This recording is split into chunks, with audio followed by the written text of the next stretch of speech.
Tes. Assalamualaikum warahmatullahi wabarakatuh. Saya Faiz Raditya Hadi dari Prodi D4 Sains Data Terapan dengan NRP 3324 010. Kali ini akan membahas terkait program yang sudah dibuat untuk praktikum 12, yaitu Inheritance. Untuk latihan pertama, hanya diminta untuk membuat kelas biasa seperti pada praktikum 11 bagian awal, yaitu kelas terkait restoran dengan fungsi describe dan open restoran. Lalu untuk latihan kedua, menggunakan inheritance, jadi membuat fungsi ice cream stall, yang dia adalah turunan dari fungsi ini gitu. Karena es krim itu kan juga restoran ya. Es krim stall itu atau bar es krim itu termasuk restoran juga. Lalu di sini untuk initnya ada kurang lebih sama dengan di atas, namun kita tambahkan kalau di restoran es krim itu kan ada jualan rasa apa, misalkan coklat kayak apa gitu. Nah, ini kita tambahkan parameter flavors.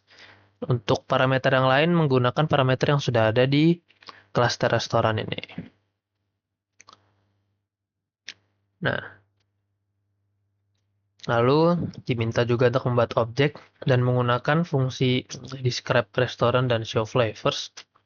Jadi, show flavors ini ada fungsi di es krim stall, bukan di restoran. Dia digunakan untuk menampilkan semua rasa yang ada di sini. Kebetulan saya buatnya pakai list di sini. Nah, jadi nanti outputnya adalah restoran name, terus cuisine type. Ini output dari describe restoran seperti yang ada di sini. Lalu show flavors itu adalah fungsi di sini untuk menampilkan rasa yang sudah kita masukkan di objek 3. Untuk latihan 3 di sini menambahkan fungsi describe restoran yang ini berada di dalam ice cream stall. Tampilannya sama seperti ini, namun kita membuat fungsi. Jadi kita hanya perlu memanggil satu fungsi saja, yaitu describe restoran ini, sehingga kita tidak perlu menampilkan terpisah gitu. Nah, ini. Jadi kita panggil metode describe atas ini dari kelas induk yang ada di restoran tadi. Lalu sama menambahkan print rasa tadi. Nah, jadi di sini kita tidak perlu seperti ini lagi describe restoran terus show flavors. Langsung memanggil satu metode saja untuk objek 3 sehingga tidak perlu banyak metode yang kita panggil gitu.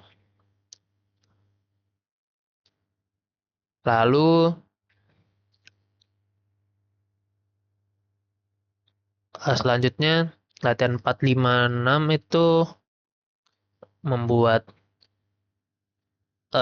kelas user seperti pada praktikum sebelumnya dengan sedikit modifikasi. Jadi untuk yang latihan 4 sorry, itu inisialisasi awal dulu.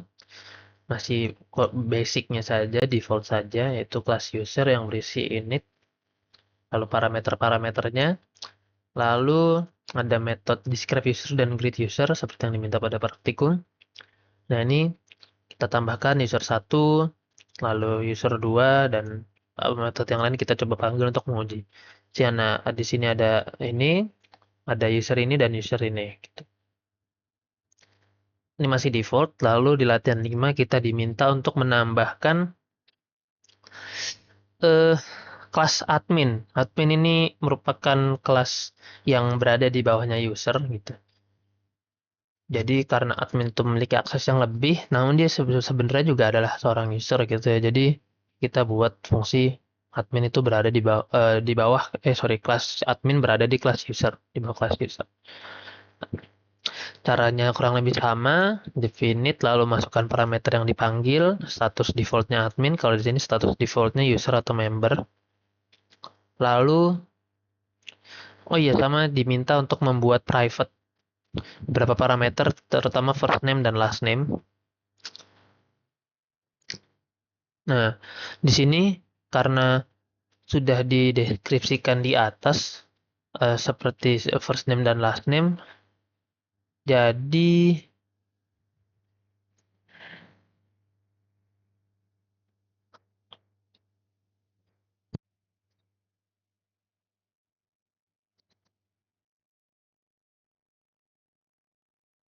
di sini kita tidak perlu difungsikan ulang seperti ini, langsung saja panggil ini super dalam kurung, lalu panggilin apa parameter yang di atas. Nah, status di sini walaupun sama-sama namanya status, tapi karena kita taruh di dalam kelas admin sini, maka dia akan mengambil nilai default yang ada di sini.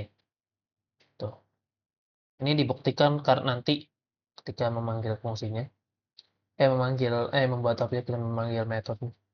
Lalu selanjutnya ada dalam ini kita perlu juga menampilkan privilege atau kemampuan yang dimiliki oleh admin. Apa aja gitu. Admin bisa ngapain aja.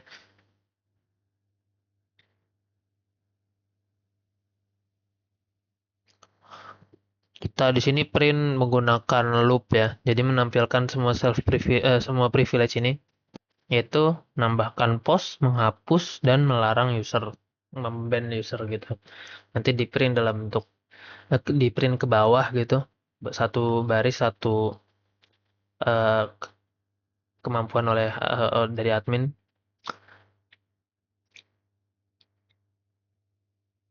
Lalu selanjutnya kita buat kelas dari user, namanya kurang lebih sama. Nggak usah mikir lama. Lalu untuk admin, nah admin sini kita panggil bukan dengan kita buat bukan dengan memanggil kelas user tapi memanggil admin. Lalu kita juga bisa, nah fungsi yang ada di user bisa kita gunakan di sini gitu seperti greet user dan describe user. Nah, namun user tidak apa yang dia tuh user dia tidak bisa mengakses show privilege ini gitu. Nah, sini kita bisa lihat ini yang user atau member, lalu ini admin. Nah, di sini walaupun karena kita menggunakan kelas admin, walaupun di sini kita lihat tadi ya, ini status default. Di sini dia tidak mengikuti status default yang ada di user, tapi dia mengikuti status yang ada di sini. Di sini kita panggil, kita buat objeknya admin ini. Nah, dia juga jadi admin ini juga.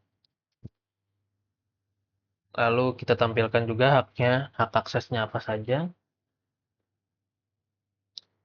Nah, untuk latihan 6, kita menambahkan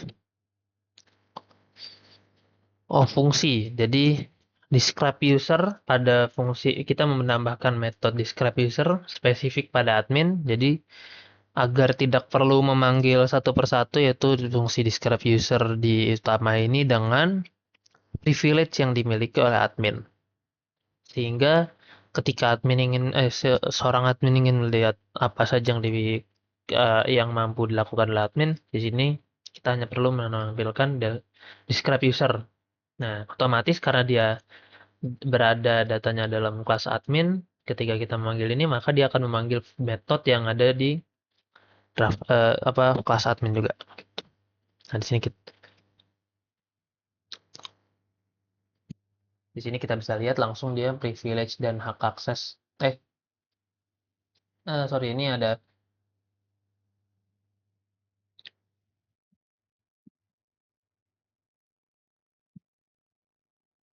Oh ya, ini describe user sama privilege langsung.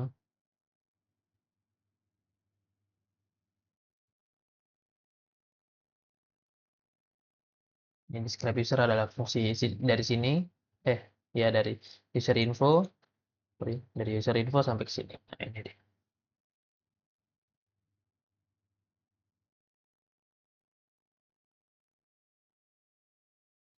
Lalu selanjutnya latihan 7 diminta untuk membuat fungsi sederhana yang menggunakan konsep inheritance dan uh, per inheritance dan polymorphism atau overriding. Jadi punya polymorphism itu metode yang memiliki nama yang sama pada kelas utama, namun digunakan untuk menampilkan atau memberikan fungsi yang berbeda tergantung dia ada di kelas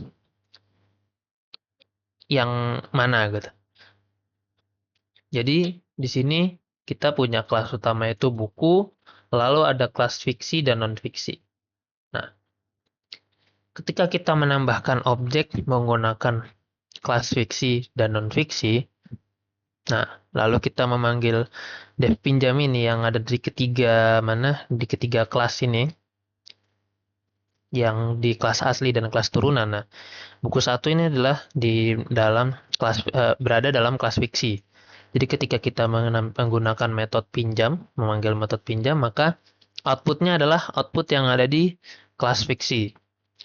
Begitu juga di sini, ketika kita menggunakan kelas non fiksi, maka dia akan menampilkan tampilan output atau menjalankan fungsi yang ada di dalam uh, ini metode pinjam yang ada di non fiksi gitu. Nah, kalau kita menggunakan buku, seharusnya maka nanti dia akan menjalankan kalau kita memanggil metode pinjam, maka dia akan menampilkan atau menjalankan fungsi yang ada di dalam metode pinjam dalam kelas buku ini. Mungkin itu saja yang dapat saya sampaikan, kurang lebihnya mohon maaf. Assalamualaikum warahmatullahi wabarakatuh.